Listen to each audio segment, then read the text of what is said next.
esse mundo assim,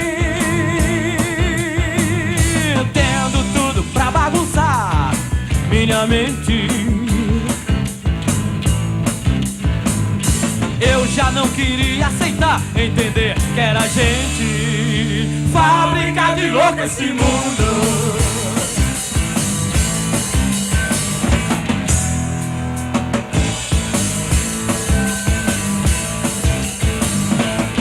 E lá no escritório vieram me dizer que eu era um robô lutando pra viver.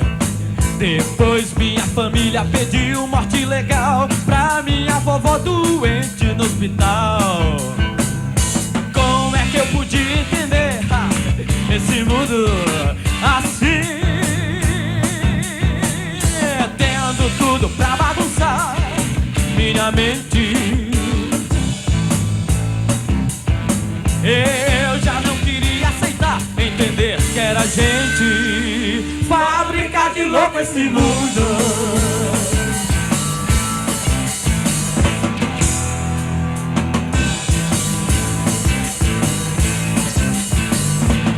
Maluco sem saber como ia resolver a equação da vida antes de morrer.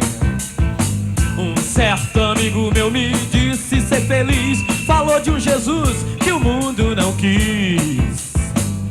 Aceitei e posso viver nesse mundo assim. A minha esperança é Deus que não mente. Jesus Cristo é meu Salvador, eu sou um crente e a fábrica de louco é o mundo.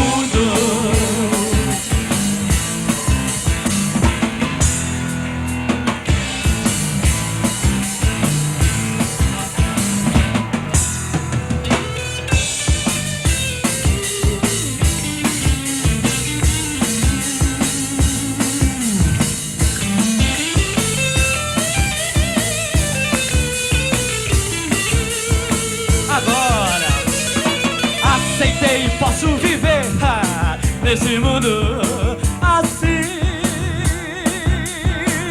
A minha esperança é Deus que não mente.